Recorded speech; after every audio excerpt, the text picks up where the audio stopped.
वाद है उसको लेकर?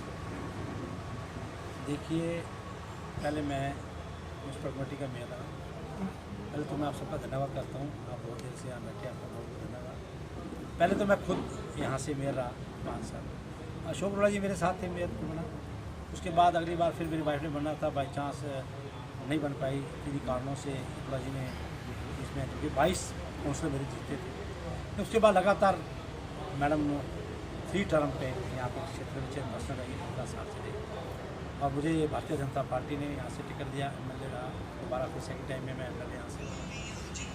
मैं एक बात कहूँ कि लगातार हमने यहाँ पे संघर्ष किया। संघर्ष से यहाँ से आज चेयरमैन नहीं और एमएलए शिप हमने यहाँ आप लोगों ने दी, आप लोगों के सहयोग से आप बड़े भाई अशोक अरोड़ा जी का मैं बहुत बहुत उनका मार्गदर्शन है, उनका बड़ा धन्यवाद करता हूँ। वो एक बात कहते हैं कि ऐसे परिवार में मैं एक बात कहूँ, अशोक अरोड़ा जी ILD में थे। ILD से चौधरी ओम प्रकाश चौटाला उनको तीसरा बेटा मानते हैं। 2 उनके अभय सिंह और अजय सिंह, 2 उनके बेटे थे। तीसरा बेटा अशोक अरोड़ा को मानते हैं और मेरे ख्याल से बहुत वर्षों तक उन्होंने पार्टी का प्रदेश अध्यक्ष बना के रखा, बहुत बड़ा मान सम्मान दिया, इससे बड़ा उनको मान सम्मान दिया। और मैं तो जीवन में भी सोच नहीं सकता था कि अशोक अरोड़ा जी ILD पार्टी छोड़ देंगे, तो मैं भी जीवन में सोच सकता था, मैं सोचता था जब इतना बड़ा उन्होंने छोटे से इतना एक पौधा लगाया, तो बड़ा वाटर वृक्ष अशोक अरोड़ा को बना दिया, प्रदेश तक बढ़ाकर परिवहन मंत्री बनाया, स्पीकर बनाया, इवन देन कि उनको मार्केटिंग बोर्ड का चेयरमैन बनाया। इतना बड़ा उनको बोल दिया जिस बुजुर्ग ने उनको दिया सेवा। आज वो ये बात कहते हैं और वो आके कांग्रेस में चले गए। कांग्रेस पार्टी में क्या आप बताइए, बहुत ऐसे युवा साथी हैं, बहुत बड़े बड़े जो पड़े हैं कांग्रेस पार्टी में, मैं उनका नाम दूं तो वो लोग क्या कांग्रेस पार्टी से इलेक्शन लड़ना चाहते थे, वो एमएलए नहीं बनना चाहते थे। उन सब की आशाओं को मारकर अशोक अरोड़ा कांग्रेस में आगे खड़ा हो। वो बेचारे आज तक अनशन करते रह गए कांग्रेस पार्टी के, और वहाँ जाके इसने एमएलए का इलेक्शन लड़ा और वहाँ भी हार गया। आज मैं उसको फिर कहता हूँ, उनकी अगर मन की इच्छा है तो देखिए वो एमएलएशिप तो हार चुके हैं। फिर मैं चाहता हूँ, वो चाहते हैं कि क्षेत्र की डेवलपमेंट नहीं हुई, इसलिए अब चेयरमैन का इलेक्शन आ रहा है, दोबारा फिर से आ जाए, आगे देख लें किसने विकास किया किसने नहीं विकास किया, जब मर्जी आके करते। और बड़े भाई को बड़ा दिल रखना चाहिए, उसको तो जिस प्रकार से विकास की बात करते हैं, मैं उनसे अनुरोध करूँगा बड़े के नाते मेरे साथ चलें। उनको यहाँ एक दिन कहूँगा, इन्वाइट करता हूँ, चाय कप लाता हूँ। वो तो कहते हैं एलिवेटेड ट्रैक नहीं बनेगा। आप जाके देखिए एलिवेटेड ट्रैक का काम शुरू हो रहा है मेरा, कितने जोर से शुरू है। क्या हालात थे KDP रोड के, क्या रेलवे रोड भी कहते थे, अनशन करते थे रेलवे रोड नहीं बनेगी। जब रेलवे रोड के ऊपर गोल बैंक के पास कहीं भी आप जाते थे तो इतने खड्डे होते थे, निकल नहीं सकते थे। मैं एक बताता हूँ, मेरी एक टीचर थी, मैं एक जगह फिजियोथेरेपी के पास बैठा था, वो टीचर ने फिजियोथेरेपी करा के बाहर आई, बाहर आके मैं निकली तो उसके हंसी और उसके आंखों में आंसू थे। मुझे कहने लगी विधायक जी मैं आपकी आधा घंटा वेट कर रही थी। मैंने भाई जी किस लिए? कहती मैं टीचर रही, प्रिंसिपल रही, जब मैं इस सड़क से निकलती थी तो मैं सलवार को उठा के जाती थी। मैं ये कहती थी दुकानदार बैठे हैं, कोई शहर का भाई कोई नहीं है, मालिक नहीं है। वो वक्त था जब वो मंत्री थे। आज जाके देखिए एक बूंद भी दोनों तरफ ड्रेन बनाकर रेलवे रोड पर पानी नहीं खड़ा होता। आप जाके देखिए भद्रकाली रोड, क्या हालात थे भद्रकाली रोड, जनता स्कूल के पास कितना पानी खड़ा होता था, टूरिस्ट आता था, कितनी गंदी होती थी। आप जाके देखिए आज ढांड रोड देखिए 7 मीटर से 10 मीटर इमीडिएट अभी बनी है, आप देखिए वो बनी 7-10 मीटर, ठीक है। और किसी ने सोचा भी नहीं था कि 6 लाइन बनाएंगे, हमने बनाने की व्यवस्था 6 लाइन सारी पार के 57 करोड़ रुपए का हमने टेंडर लगवाया। पहला ठेकेदार फेल हो गया, उसके बाद दूसरा आया। अब कम प्राइस पे लो रेट पे अगर टेंडर डाल देंगे, ठेकेदार से हम रिक्वेस्ट कर सकते हैं, पूरा उनके अधिकारियों को टाइट किया हुआ है। बार बार मैं जा रहा हूँ रोड के ऊपर, आप देखो 2 बार गया हूँ। तीसरी बात, कल भी आदरणीय हमारे जो चीफ सेक्रेटरी हैं मिस्टर नाम क्या विजयवर्धन जी, आदरणीय PSCM डेसी साहब, और मैं उमाशंकर जी हमारे PSCM, प्लस हमारे जो PWD के लोक निगम है, कल भी उनसे मीटिंग करके आया हूँ कि पिपली रोड का कार्य थोड़ा जल्दी करा जाए। हमारे दुकानदार भाई हैं, जो दिखता है किस प्रकार से धूल उठती है, उनको तकलीफ है, उनकी तकलीफ विधायक के नाते मेरी है। और मैं विधायक के नाते इस बात को बिल्कुल करने का मैं कहना चाहता हूँ कि अगर मेरे कार्य के अंदर कोई लोग दुकानदार परेशान हो, तो उसका जिम्मेवार कौन है? विधायक मैं जिम्मेवार हूँ, मैं उसका रिस्पॉन्सिबिलिटी। तभी उनके पास जाता हूँ, मेरे साथ खड़े हैं, उनको भी पता है किस प्रकार से काम है।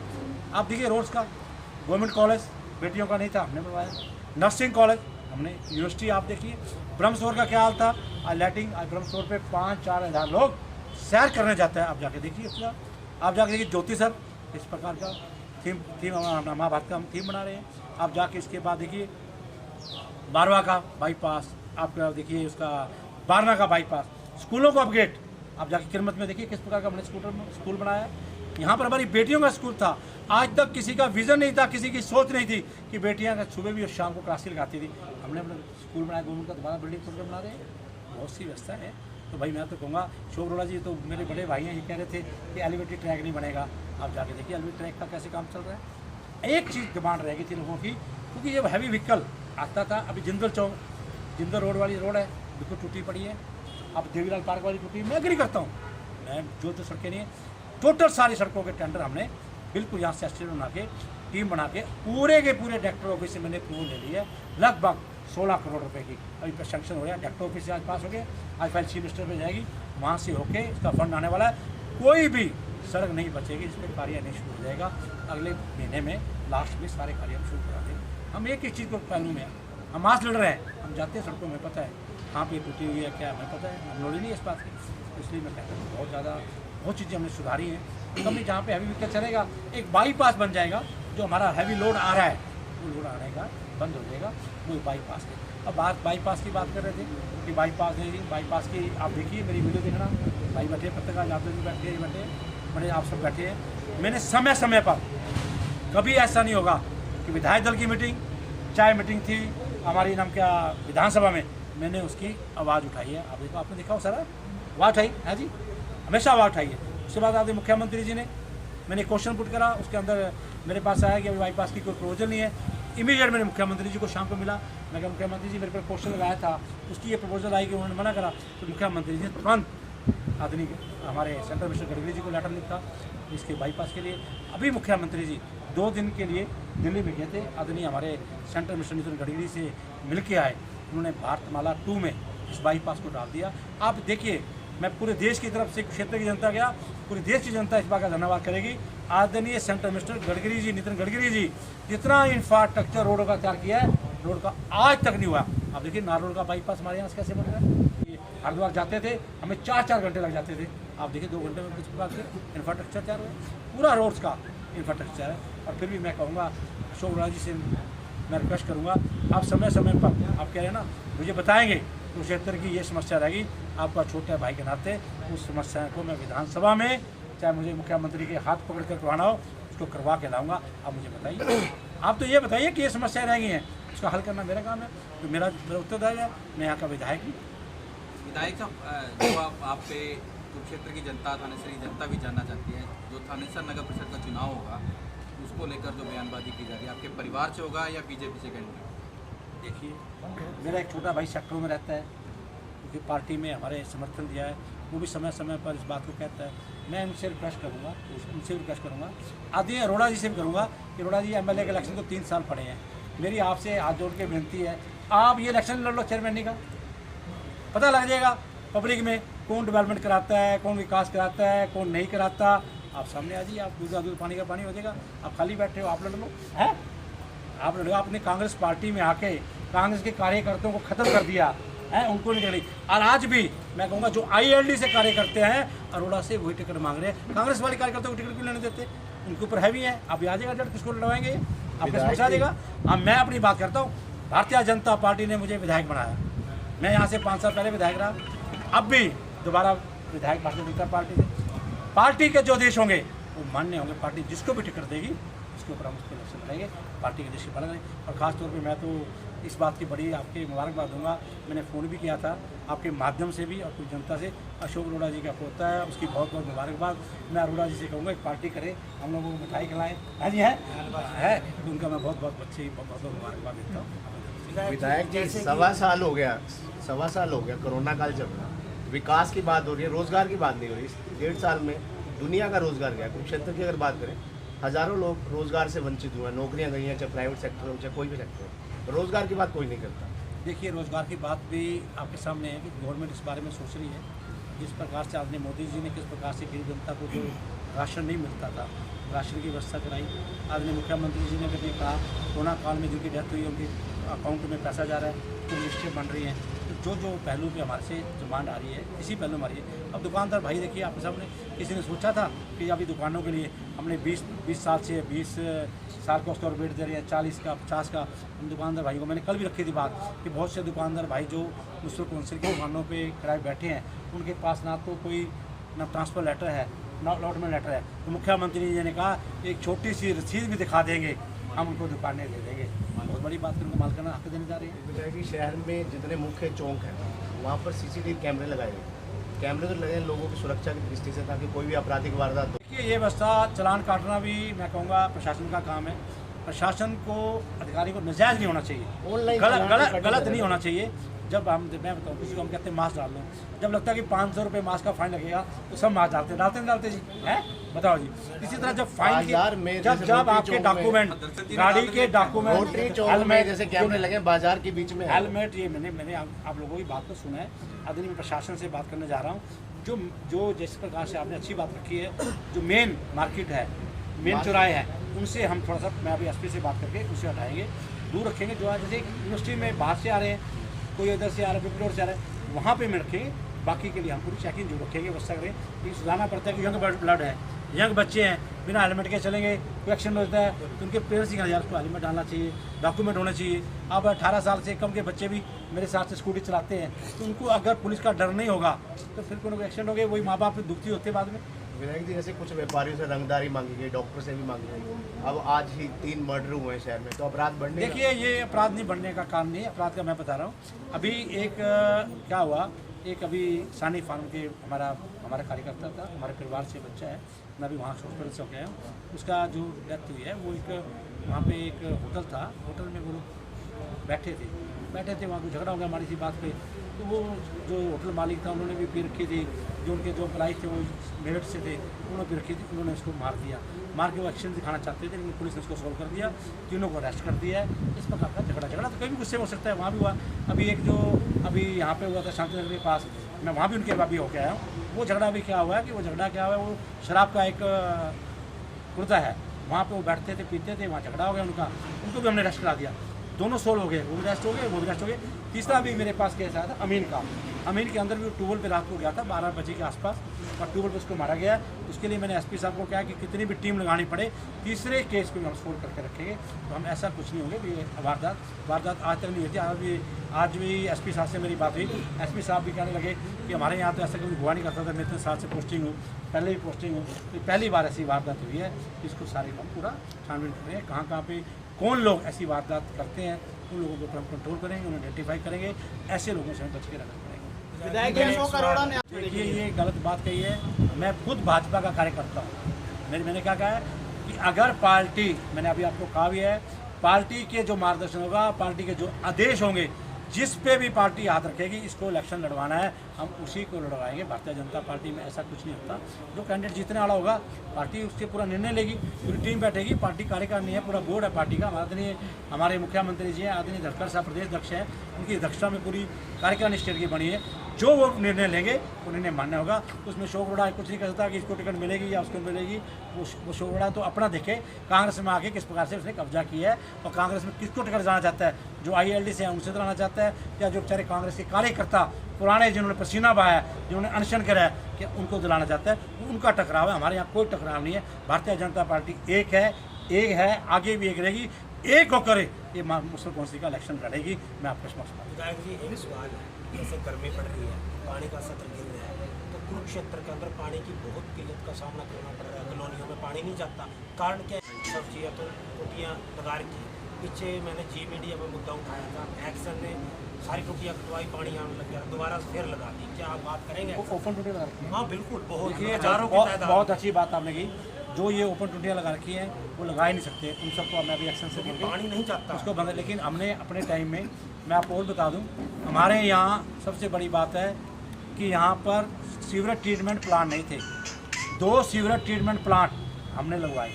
एक लगवाया नरकातारी में जाकर देख सकते हो, एक बस स्टैंड के सामने, कि टोटल सीवरेज बैग मारता था, कहीं सीवरेज ट्रीटमेंट प्लांट नहीं थे। ऐसी प्लानिंग मैं सोच नहीं सकता था। तीसरा सीवरेज ट्रीटमेंट प्लांट हमने खेड़ी मारकंडा में बनाने का निर्णय लिया, ज़मीन भी ले ली पंचायत से, उनका सारा सीवरेज पा के देखे मारकंडा। भाई आप तो खुश होने चाहिए हैं, आपके वहाँ सीवरेज ट्रीटमेंट प्लान लगाने जा रहे हैं, बहुत जल्दी पास होकर आ जाएगा। तीसरा, हम अगले 20 वर्ष की प्लानिंग करके चल रहे हैं। ये 6 लाइन अगर उसको काली करनी होती तो मैं 2 दिन में पिपली रोड को काली कर देता, 3 दिन में। ये 6 लाइन करने के लिए, उसको पाड़ के 6 लाइन बनाने के लिए कोई कब्जे कर रखे थे नजायज, कोई वृक्ष काटने लगे। जब हम वृक्ष काटने लगे 1800 लोग दो बत्ती लेके खड़े हो गए थे, सुधा जी इस प्रकार से वृक्ष काटने लगे, 1600 वो कटवाए। फिर उसके बाद पोल को हमने जितने पोल लगे थे वो पोल टोटल चेंज करने पड़े। वशिष्ठ कॉलोनी में भी जो पानी ओवरफ्लो हो जाता है, जो सीवरेज है, हर दूसरे तीसरे दिन का काम है, रोज़ फ़ोन करना पड़ता है। तो उसके लिए क्या कहेंगे, उसके लिए क्या आगे सुविधा इसका बड़ा बुरा मैंने हाल है। बहुत अच्छी हर दूसरे दिन बहुत इन्होंने अच्छी बात की है। अभी मैं इनको पूरी क्लियर कर दूं बात को। क्या था कि 2 सीवरेज अभी तक क्षेत्र के अंदर सीवरेज ट्रीटमेंट प्लांट नहीं थे। मेरी बात सुनना ना, 2 सीवरेज ट्रीटमेंट प्लांट, एक हमने बस स्टैंड के सामने लगाया, एक जापान से नरकातारी में लगाया, 2 लग गए। उसके बाद हमने टोटल शहर की पोजीशन देखी, सीवरेज प्लांट क्या है। अब देखा जो बस स्टैंड के सामने सीवरेज ट्रीटमेंट प्लांट लगा है, ये बस स्टैंड के सामने, तो इसके अंदर क्या था, सारा सेक्टरों का जो है सीवरेज व्यवस्था का वहाँ डिस्पोजल होता था, ये आ गया। अब मोहन नगर, वशिष्ठ कॉलोनी, साधु मंडी, इस एरिया सीवरेज प्लांट के लिए कैपेसिटी के लिए हमारा प्लांट ही नहीं था। उसकी पूरा सर्वे करवा के हमने कामरेड कॉलोनी, आपकी ये अपना श्री मारकंडा, इस सारे की प्लानिंग लेकर एक सीवरेज ट्रीटमेंट प्लांट खड़ी मारकंडा से जगह ली है, वहाँ नया वो लगाने जा रहे हैं। ये बस आपकी जो दिक्कत है बिल्कुल खत्म हो जाएगी। विधायक जी, पानी का क्या करोगे जो पानी नहीं जाता है? आप क्या एक्शन लोगे इसके ऊपर? पानी तो नहीं आता, हाँ बिल्कुल नहीं आ रहा शाम को। आज़ाद नगर, शांति नगर, दीदार नगर, ट्यूबवेल नहीं लगाएंगे। हो सकता है ट्यूबवेल कहीं मोटर खराब हो जाती है, ट्यूबवेल खराब होता है, इमीडिएट हमारे पास पावर है, हम एकदम एक्शन को बोलते हैं कि वहाँ जाकर नया ट्यूबवेल लगा दो। अगर कहीं पे ऐसी रास्ता है, अगर ज़मीन पड़ी है, मुझे आप बताओ, इमीडिएट ट्यूबवेल नहीं लगा दें। ट्यूबवेल है ना, टूटिया अवैध लग रही उनको कटवाओ। अवैध टूटियों को मैं आज कटवा दूँगा। अच्छा, आप मुझे बता दो, आज शाम को दीदार नगर, शांति नगर में दुनिया दीदार नगर, शांति नगर की अवैध टूटियों पे आज ही एक्शन हो जाएगा, कोई टूटी नहीं रहेगी, बस आज और कल 2 दिन में। विधायक जी, एक समस्या सबसे बड़ी जो स्कूलों की समस्या चली हुई थी, जनता से जुड़ा सवाल है। जो नेशनल हाईवे है जहाँ पे पूरा डंपिंग होता है, सुबह सुबह क्या है, किसी को चंडीगढ़ पीजीआई जाना पड़ता है या उधर से लोग दिल्ली जाते हैं, कूड़े को जला दिया जाता है, पूरे हाईवे पे धुआं। देखिए, मैं अब आपको सबसे बड़ी बात है, धुआं जलाया जाता है, बड़ी दूर तक धुआं ही धुआं रखा था। जीप रोड पे हादसे भी हुए हाईवे, तो जहाँ डंपिंग कर उनको जलाए ना, धुआं हो जाता है काफ़ी ज़्यादा।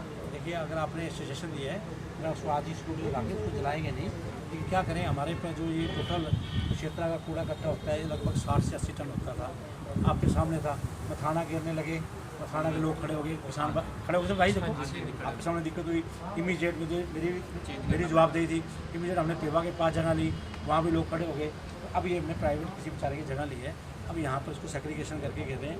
अगर कोई ऐसी जलने वाली बात मेरे समक्ष आई है, एनजीटी की तरफ से भी पूरी सेक्शन है, हम कूड़े को नहीं जला सकते, और वो कैसा जला रहे हैं, मैं यूट्यूब करके उसकी पूरा। विधायक जी, कुछ सेक्टर्स के अंदर बाथरूम में बड़ी प्रॉब्लम आ रही है, 7 सेक्टर, 13 सेक्टर, 17 सेक्टर, बहुत ज़्यादा गंदे बाथरूम है, लेडीज़ को प्रॉब्लम आ रही है, क्या होगा? बहुत अच्छी ये भी बात की है। अभी तक मैं कहूँगा सेक्टरों के जो सफाई व्यवस्था के टेंडर थे वो नहीं हुए, 9 महीने से नहीं हो पाए।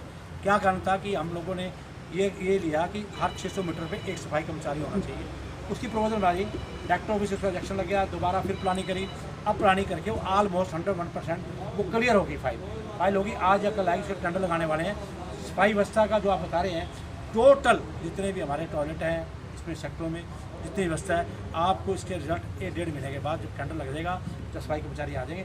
अभी हम सिर्फ जो हमारे रेगुलर सफाई कर्मचारी है उन्हीं से काम ले रहे, 2 दिन ले रहे हैं। लाइटों का हल वहाँ जरूर करवाएं, क्योंकि बाथरूमों में लाइटें तक नहीं, बाथरूम में की कंप्लेंट हमारे पास एक नहीं आती, और पहले दिन में डेली जब मिलना, आप लोग प्रेस में मिलना कि सुधा जी लाइट ख़राब है, सुधा जी लाइट ख़राब होता था ना, ये है।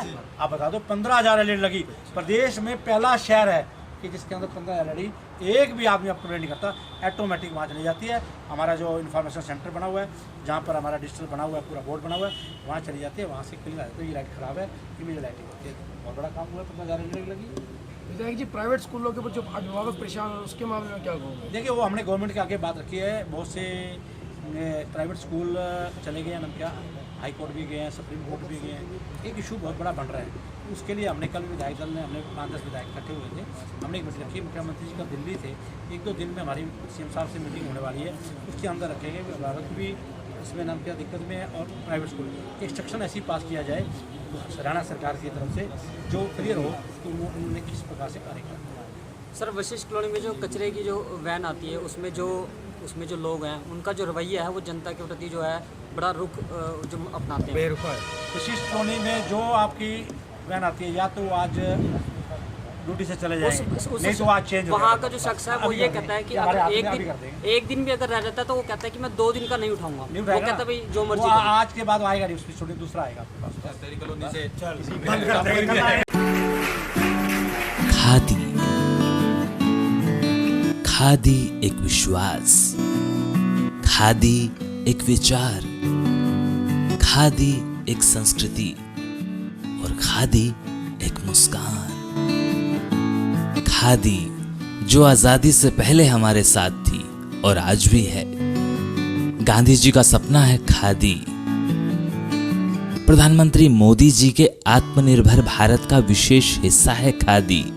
तो आइए इसी सपने को साकार करने के लिए हम भी अपनाएं खादी, हमारी स्वदेशी खादी, हमारे देश में बनी हमारी अपनी खादी। इसलिए एक एहसास है खादी। हमारे जीवन में रंग बिरंगे रंग भरने आई है खादी।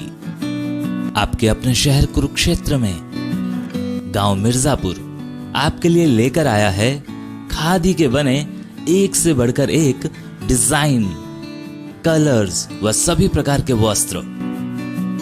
इतना ही नहीं, खादी ग्रामोद्योग भारत के बहुत से प्रोडक्ट जो आपकी त्वचा व शरीर के लिए उपयोगी हैं, जो आपको दें एक प्राकृतिक सुंदरता का एहसास। एक बार अपनाकर तो देखिए खादी इंडिया।